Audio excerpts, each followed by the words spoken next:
And last time, after a very, very down-to-the-wire turf score against a group of thugs that were working on the back of a somewhat of a prostitution racket, we rejoined the story about a week later. And it's in your, or close to your hideout in Crowsfoot, where Gabriel, you stop in to a small tea room, which you've taken to doing, especially as the dawn hours begin to. There's that glimmer of the sun on the horizon before it fades away once again, and you step in there, absolutely drenched in sweat. Your running speed isn't up to much, but you're certainly getting the cardio workout. And sat at a nearby table is Brolin and a figure you recognise from about a week ago. A certain working girl. A pot of quite an elaborate teapot sits between them with 2 cups. And glancing towards the door, Brolin gives you a nod, kind of beckons you over. Fancy. Okay, well, I shouldn't say fancy seeing the two of you here together again.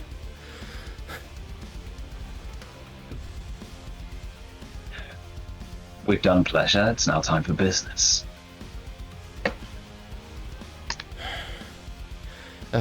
Gabriel, still attempting to catch his breath, pulls out a chair and sits down. He's not so brash as to like start grabbing napkins and dabbing at himself, but he still always has his coat on him, so he is using the inside of the fur to try and wipe away the sweat. You see both of them sort of like sit back a little bit. There's a slight kind of muscle reaction to the rather strong aroma that you carry on yourself at the moment. I was planning on heading to the bathhouse soon, don't worry. No offense intended, the efforts are noted. You're doing well, all things considered. Gabriel laughs. And as they signal to the single server to get a second cup, which is brought over, and they pour out a slightly flavourless. It's mainly just water with maybe the slightest hint of some kind of fungal infusion. Very, very cheap, but readily accessible in Dosful. It's not like the fine teas that come from Aruvia that are usually you're looking at Brightstone and White Crown if you want to get your hands on those. He sips on it. So what's the business? Well, it turns out that this young lady, who was good enough to give me her name this time around, Olivia, well, I'll let Olivia fill you in on the details. And she takes a moment, takes a sip of tea herself, winces slightly at the rather strange flavour, and tells you of the situation that she found herself in. And turns out, and she begins to tell you the story, that as, well, several of us work the business, we have something going until Madame came along with affiliations to the Billhooks and decided that she was going to run the show. Demanded more than any of us could afford. And so we started the whole racket. The racket to make yourself money or to just pay the debts, so to speak? Well, we had to make money ourselves, but most of it went on what was demanded. And the threat of Billhooks. The Billhooks are actually somebody I've had a dealing with in the past. So, I understand. So, the Billhooks, as they are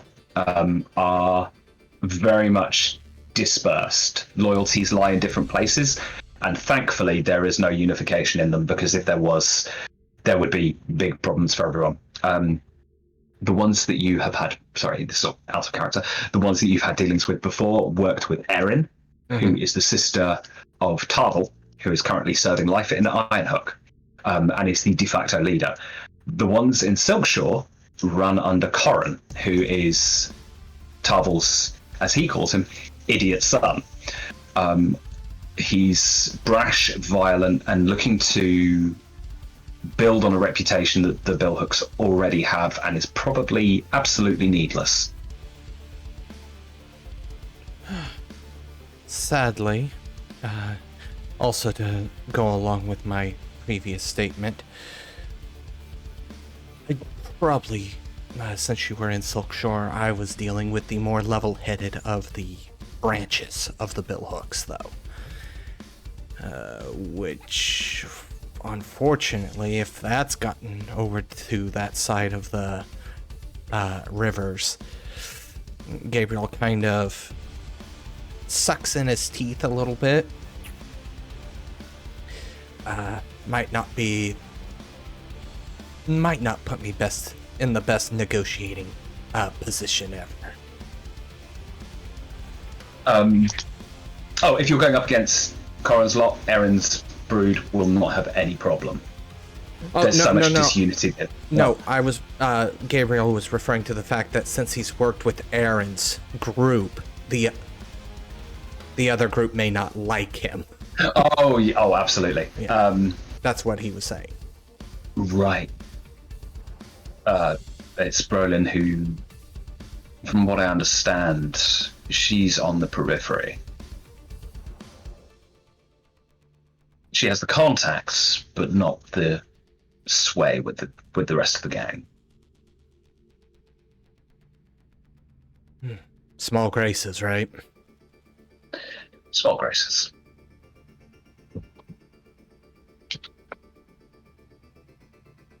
So what are we looking at here? Well, fortunately, and from what Olivia has told us, she's an easy mark. She likes money. Always the easiest sell. True.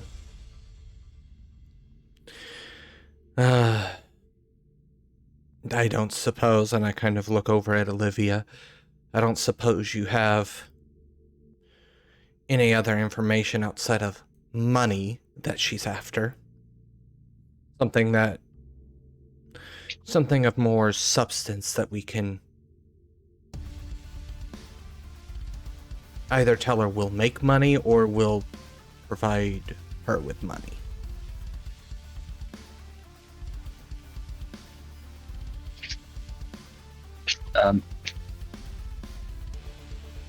Olivia thinks for a moment. I think she wants to be like Madame Teslin. You know, she got invited to all the parties and seen with the right people. You know, influential. She doesn't have friends in the right places. I look over at Brolin and kind of give a nod. Well, I think we need to have a discussion with the others in our lot. Absolutely. And as the three of you sit there, we will move slightly north to where Hestia. You. That's me. After a somewhat period of absence, make your way back to the hideouts. You find the store to be open, and the bell rings as you make your way in. And as you begin to climb the stairs, the voice calls to you from the inner workings of the store of.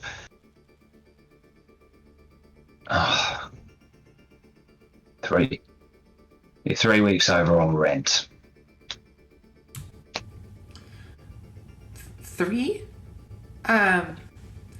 Wow. It should definitely not be 3. It should definitely not be 3. Have you spoken to my uncle or my grandfather? Your uncle and your grandfather, is that who they are? They're not my uncle. It's complicated. It's a complicated familial relationship. I don't know what to tell you. Sweetie, I've been in the game long enough. I know what's going on. But I don't ask questions about what you get up to, how you make your coin. Everybody cuts corners. This is Dusk. Can I have to the end of the week? You haven't brought the blue coats round. I haven't had any questions. Fine. End of the week. Okay, thank you. I'll bring you a bagel next time I see you. I'll have it for you. Appreciate it. And on the way upstairs, I keep my hand in my pocket to keep all of the coins from jingling. And making your way in, you notice that the room is slightly more well furnished than it was before. Several more chairs adorn the floor. One overlooks the street out of the window. There's one by the old fireplace that looks like it hasn't been used in years.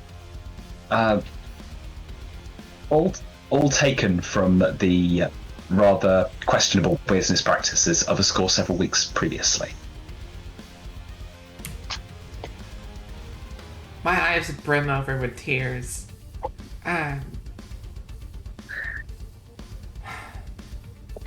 They did it. They really did it.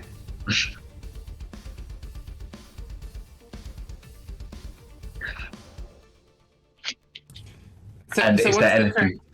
Oh, I'm sorry. What's the current chair count? Chairs are up to 4. Oh my gosh. I'm gonna sit in a chair. It's none of the chairs match mind. There's no kind of 3-piece suite thing going on, and you sit in a rather worn but comfortable wing-back armchair, which you can sort of feel where the original owner has left his mark, so to speak. This sink into is it wonderful. Yeah. Really getting into it, feeling it, smelling the previous owner. Hey. This is good.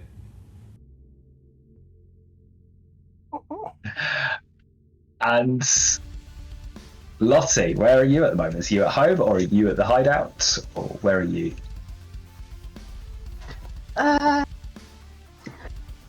Lottie is at home for now.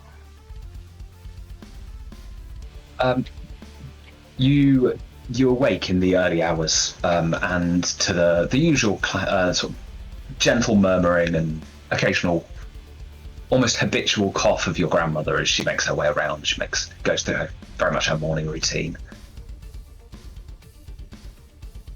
And currently in the small, modest kitchen of your home.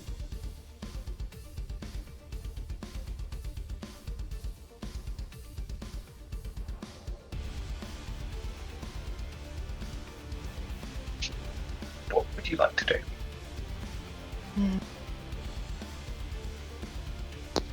Probably trying to make it's early in the morning. Yes, where your house sits, there's a window which at dawn and dusk, when the sun briefly appears, there's a window which essentially is your somewhat alarm clock. As the light just streams in for a few seconds and then brings you to consciousness, just in time to see it fade away again.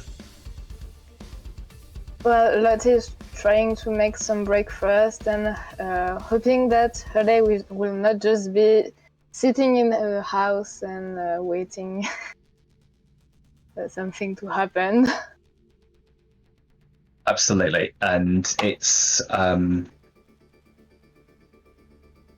as you go about your business, both you and your grandmother sit down to breakfast. A very, very modest affair. There is a knock at the door. Fine.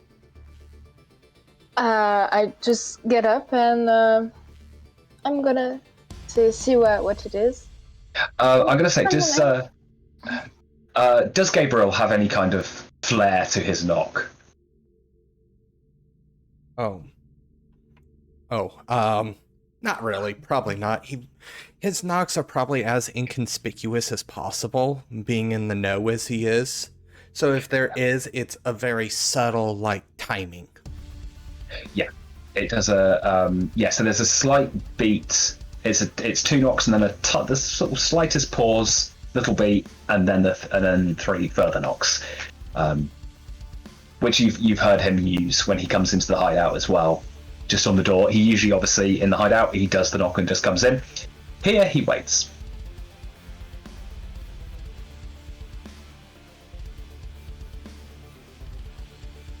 And as you open the door, you indeed see Gabriel.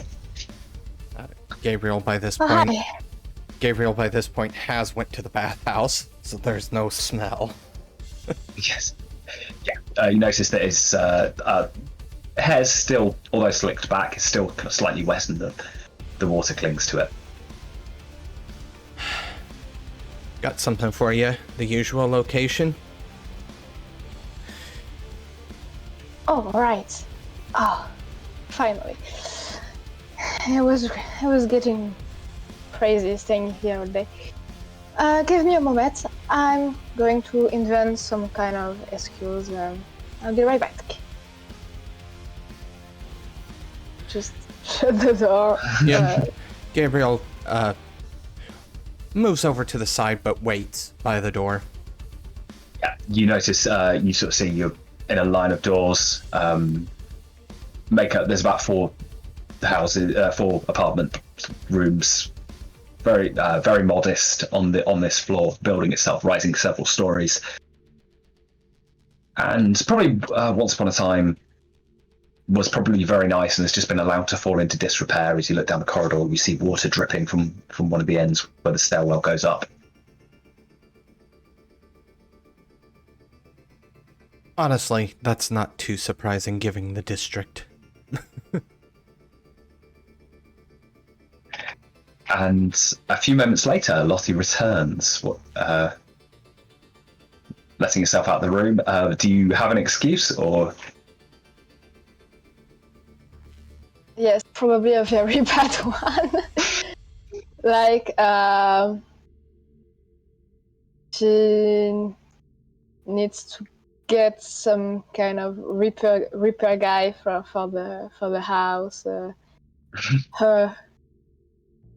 Her window is broken. There is something in her room that keeps opening the windows at ungodly hours, so she needs someone to fix it, and she's going to search for someone today. Yes, for the next probably 12 hours. It's absolutely necessary. And so,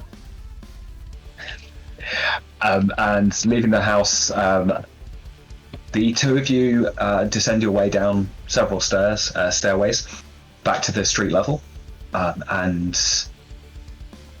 stepping outside, there is a cabbie waiting for you. Evidently, the one that Gabriel used to arrive here in the first place. Gabriel opens the door. After you. thank you. Well, And just who are we scamming today? Or bitching up? I'm up for both. During this cab ride, Gabriel does fill her in on what he currently knows. And the journey itself takes a little while, especially as you have to battle your way through the heavier than usual footfall brought about by market day, as there's the usual markets, the silver market in Brightstone, and the Char Hollow market as well, where even though they're a daily occurrence, market day is much more of a citywide affair where traders and stalls are put up wherever there's the option for trade. And as you fill in, Lottie, as to the nature of your latest mark, the same is done with Hestia, as both Brolin and Olivia arrive at the hideout themselves.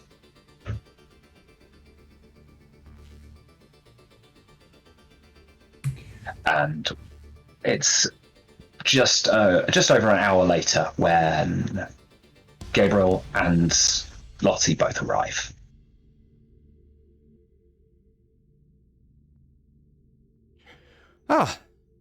As I open the door, letting in Lottie, I look over, seeing Hestia. Finally, back. How was your vacation? Oh, wonderful. You know, it's always important to well, we'll talk about it later, I'm sure. Do you have rent, more importantly? Gabriel turns out all of his pockets. Nothing. Oh, Gabriel has legit been broke for like weeks. He hasn't gotten a single coin for weeks. Bummer. Didn't we pay rent recently? Oh yeah.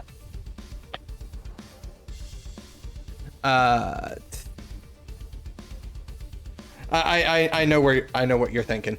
Oh yeah, you ranked up in tier. And then you said plus 3 extra. Well, it's been because it was 1 and you haven't paid yet, and it's been, you agreed on 2 free weeks, and it's been 3 weeks since those 2 free weeks. Okay. Well, hopefully you have something large that will cover the rent. I love to see you, but you know, Love doesn't pay the bills. love does not pay the bills. But you know, it's important that we all agree that the bills need to be the bills need to be paid, Gabriel, Uncle. She sits back in her chair.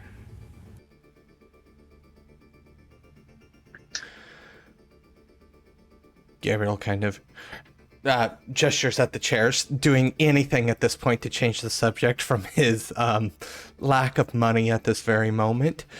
How do you like the chairs? This one's my favorite. It's got character. It's just brimming. But you sit down. You sit down. Come. She stands up and holds the chair out for you expectantly. Oh no. Well, this chair does look a little bit more stable than the first chair, so Gabriel will go ahead and sink into the chair. You do sink back into it, and yeah, this has been well used and with good reason. It's by far the most comfortable option.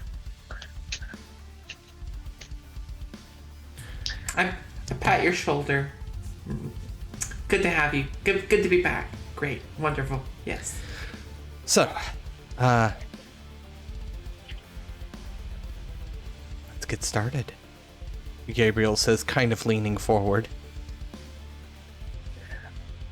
And with that, Brolin produces several pieces of paper, including a map of Silkshore and a newspaper cutting, which covers a slightly nefarious affair that your Mark was once part of, as he begins with. This calls herself Madame Trogan. Runs an operation, as we discovered, which has taken liberty of several working girls, demanding extortionate rates in the east region of Silkshore. And he shows on a map the region that you're looking at is on the east side of the Taffeta Road, before crossing over onto Taffeta Bridge and covering that the area of the Bridge of the Vale, the Bridge of the Moon, Bridge of Whimsy, and a small quarter of the region called the Ease. Now, to our benefit, and as may have been mentioned to you, she likes the colour of money, hopefully making her an easy target, but with potential friends that we may want to avoid.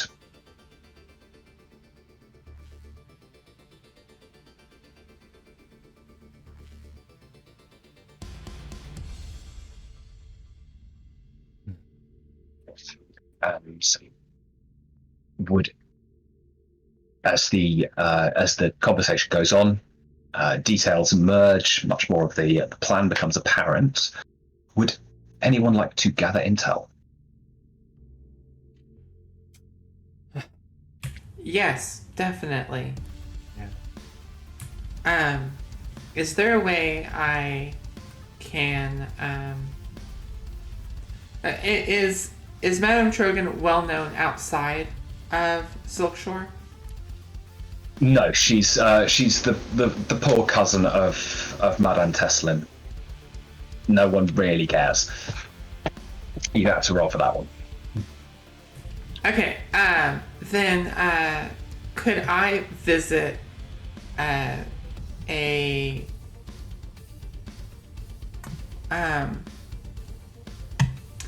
establishment of working girls? I don't know what we call them here. But brothel, cat house, whatever you takes your fancy. Okay, all right. I would love to visit with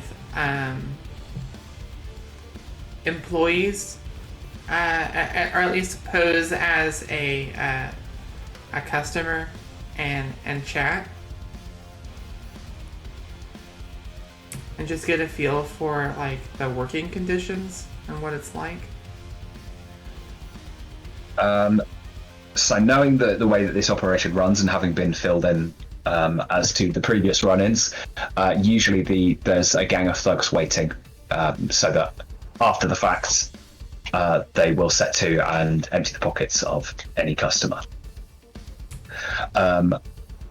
So I'm going to say make me a roll on that. Okay. Is this a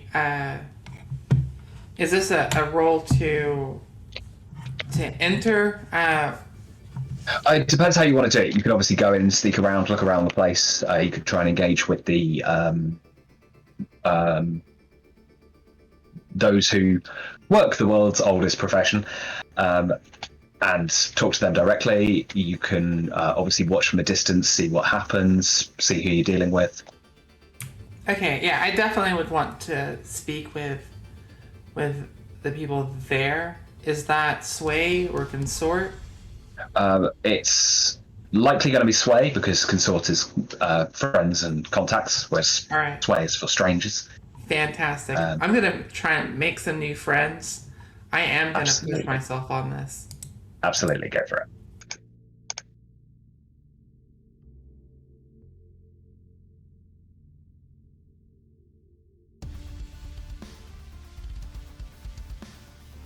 Ooh. Oh no. You get told if there's as you try and strike up a conversation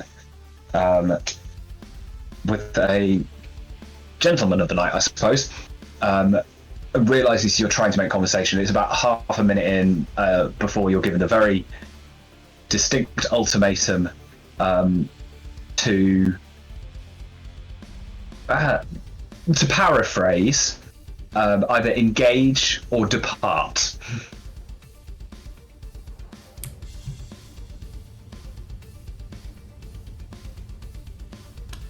Woof.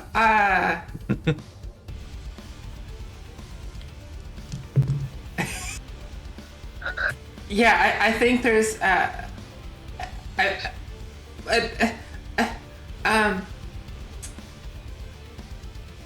all right then.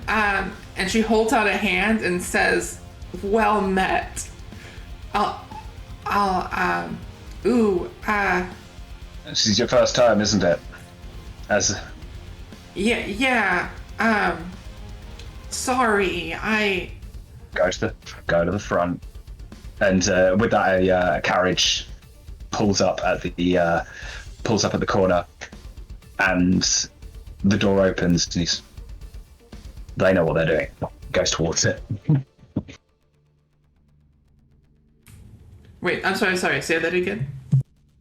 A carriage pulls up and the door opens, and he says, at which point he says, "They know what they're doing," and goes towards to enter it.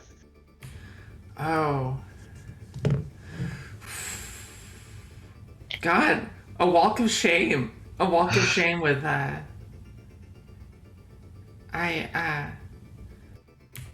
She like waves goodbye and just like sad dog music plays as she walks away, I guess. You notice there's a couple of girls stood outside a building as well. Both of them have fans. You can see that behind it they've got the fans over their mouths. You can see it behind it. They're stifling laughs at this.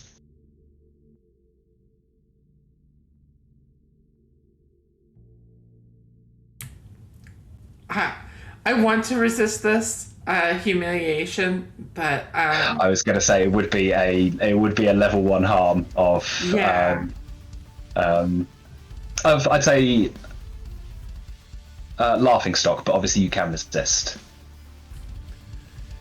Yeah. Hestia's got some pride. Okay, so roll left-hand column of resolve.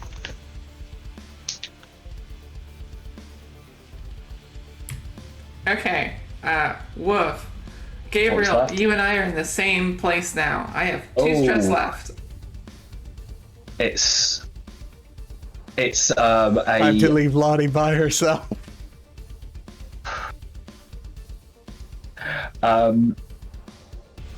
It's as you go. There's a slightly older woman makes her appearance in the doorway behind you. Makes her way over to the girls, and it's that we're both sniggering, and just kind of like shakes her head at them. And you hear her sort of just berating them a little bit of just keep it down, keep a lid on it, and some people aren't familiar. Show some respect. Makes her way back in. they sort of see them. They sort of adjust their positions and kind of go back, and occasional glances at you, but you notice that the laughing has stopped. It feels bad. Yeah, oof. Alright. R.I.P.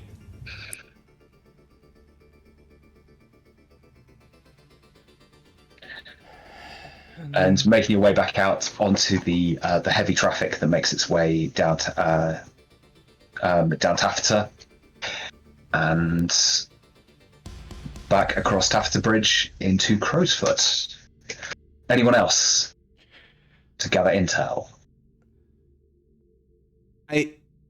Part of me hates the fact, but like, I'm gonna sound like a broken record, as I always do. I'm going to my information broker. I'm going to say on this one, make me a check. As always, yep, here we go. I'm gathering information about a target, so it's +1 die due to weaving the web. Mm-hmm. Crit. And a crit. Very nice. So it's you do find Salia, and it's actually a day later, and it's the two of you actually end up meeting at the bathhouse after your morning run. My goodness, I'm not going to make her throw up. Absolutely. And as you ease yourself into the, for once, clear water of the bathhouse, which itself it's infused with salts and steam rises off its surface with a warm temperature. You're aware that she sits opposite with you. And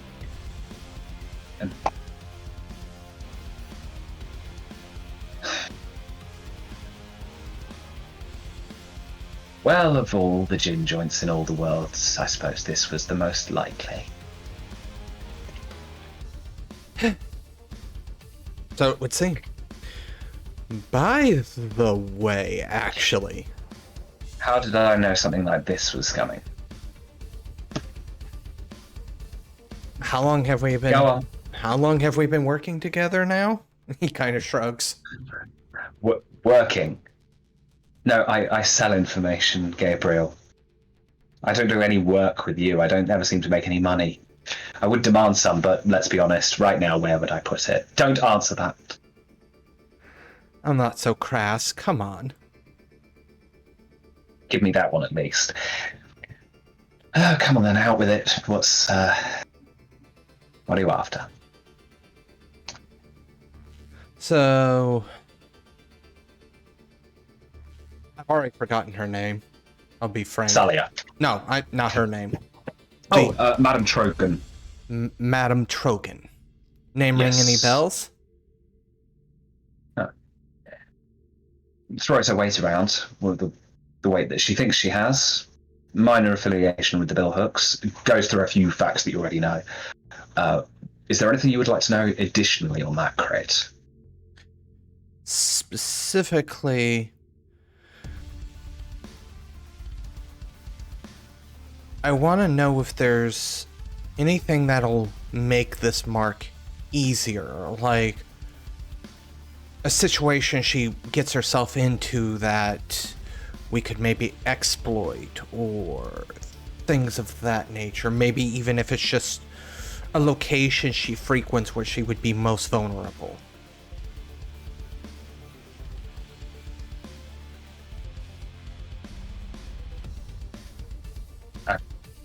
I believe she goes to the Silver Stag on occasions. Silver Stag, West that's Bank. the casino? Absolutely. Okay.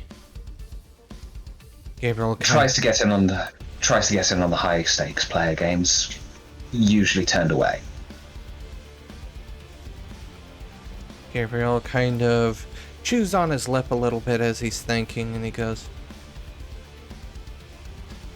"That'll work. Once rent is paid, I'll make sure. I will make sure of something. Appreciate it. Gabriel kind of nods and proceeds with his path without bothering her. Yeah, she essentially moves herself forward from around where she was sat before, with her arms kind of on the edge. Kind of moves forward and puts her head right back, so only her face sticks out of the water, and just closes her eyes. Lottie.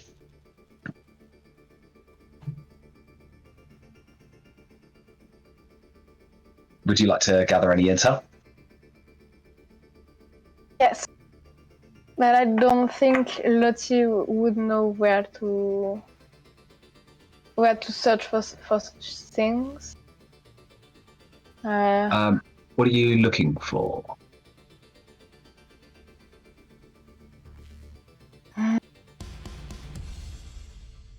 Maybe if this madame has a problem with her current partners, maybe the people she's working with are not happy with her and could exploit that. Okay, I'm going to say, yeah, make me a check.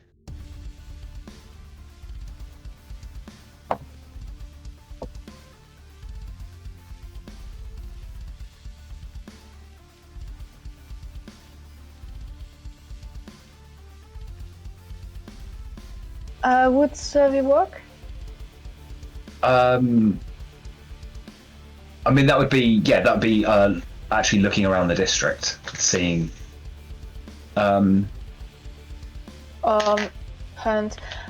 Hunt is for like tracking as well, right? Yes, yeah. Yeah, I'm gonna use hunt to make more sense. Oh, success with a complication. So there is certainly there seems to be one of Corrin's captains who seems to be taking a bit of a dislike. However, you're able to get line of sight on the two of them, and they do what seems to be the weekly exchange while Gabriel is at the bathhouse. You see money changing hands, and the two Billhooks walk away from this with a small wooden box in hand. And as they turn around a corner, you essentially attempt to look away from them, and you're aware as you step down an alley, one of them looks down, sees one of the bounty hunters, and you see him just spit. And as the two of them make their way on, and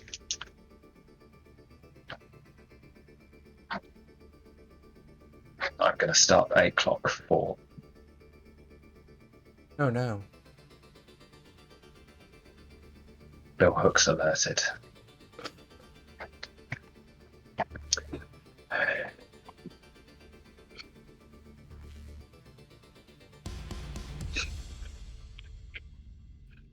And as you essentially turn around in this alleyway and make your way back out, you arrive at the back on the street in time to see Madame Trogan step out from the alleyway herself. Shakes her head a little bit. You see that her skin has lost a little bit of its colour. She didn't seem to enjoy their company at all.